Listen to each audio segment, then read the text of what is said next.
Hi everyone, this is just a short presentation that hopefully will assist you as you prepare your second assignment for EMG402. The assignment, as you already know, is in two parts, part A being the Pecha presentation and part B being the report, which is based around the innovative practice that you look at in your Pecha presentation.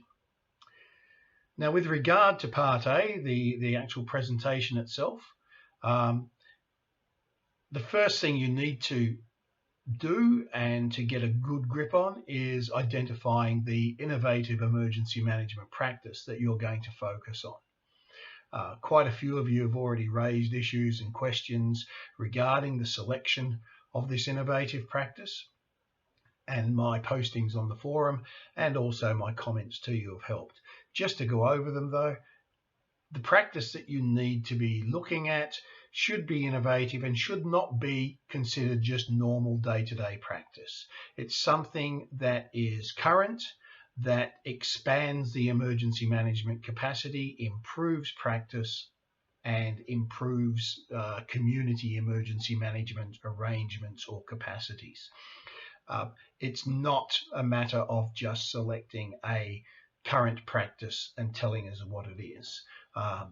Things such as emergency planning and the use of technology may not be innovative because it's been around for quite a while. So you have to select an innovative aspect of that practice.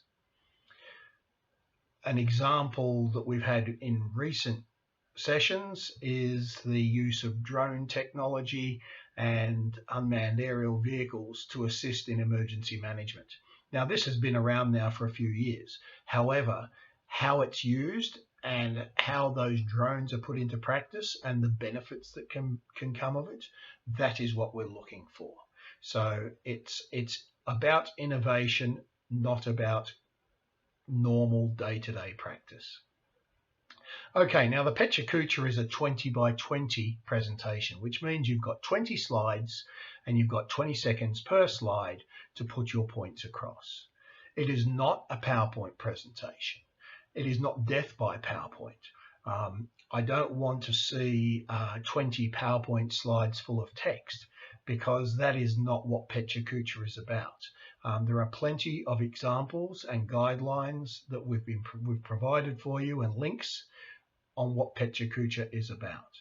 So before you decide on how you're going to put your presentation together, you need to plan it out. Put together a storyboard. Find some innovative graphics that can assist you in your explanations of the practice that you're going to tell us about. I don't want to see a PowerPoint presentation given where you simply read out every single slide. That's not Pecha. That's just a PowerPoint presentation, and not a great one at that. So have a think about it beforehand. You've got 400 seconds to put across your innovative practice. It doesn't sound a lot, but when you start putting it together, you'll find that you will be running out of time, and therefore you need to plan.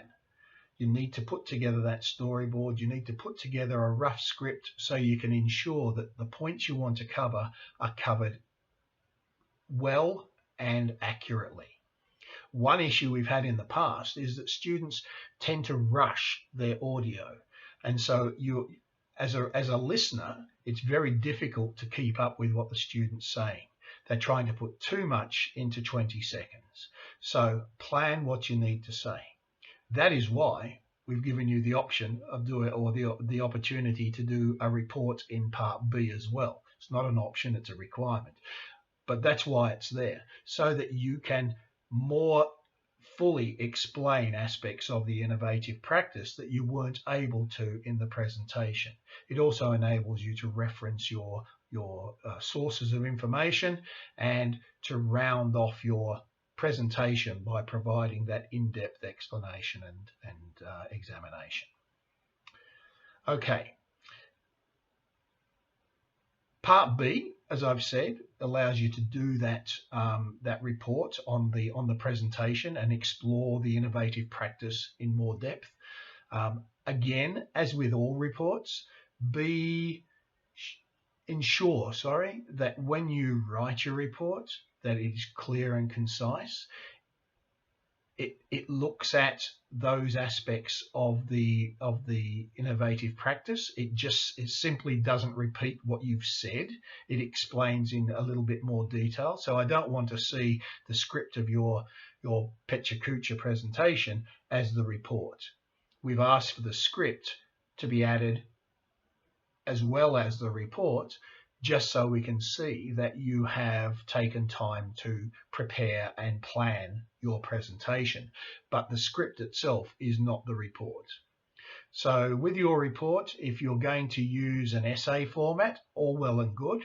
But if you're going to use a report style format using headings, consider using a table of contents. Also, ensure that you proofread before you submit, and also ensure that you cite the sources of your information correctly. One issue we've had in the past is that people use citation tools such as EndNote, which is great, but you need to check that the information that EndNote is providing is appropriate and of the right format and contains the right information. Often when you're inputting the information yourself, you may get it wrong. Sometimes even inputting it from another source where it extracts it and puts it into EndNote may not be right. So you still need to check to make sure that each one of those references that's put into EndNote is correctly entered. This way you can be sure that when you use it, it will be cited correctly. If you need to, grab yourself a style guide for the referencing style that you're using. APA, Harvard, whatever it happens to be. But ensure that you've got a style guide so you can physically check those references as you input them and make sure that the formatting is correct. Proofreading, mentioned that earlier, you need to proofread. Although in the first assignment it was quite well done, there were still some who need to check to make sure that you've not just got the right spelling, you've got the right words. Incorrect use of words is a major issue at this level. So please check your work, and if need be, get someone else to read over it for you. They don't have to be a content expert. They just have to be able to read it and understand it and be able to point out where you've made errors. Some of them you may not be errors, but at least you're getting a second pair of eyes having a look at what you've got. Okay, so that's it. Just a short overview and some key aspects that we want you to look at as you do your presentation and develop it. You may wonder why we've given you this type of presentation as a university assignment. Simply because in this day and age, more and more conferences are using Pecha Kucha presentations to provide information to attendees when time is not available for full presentations as we see in normal conferences.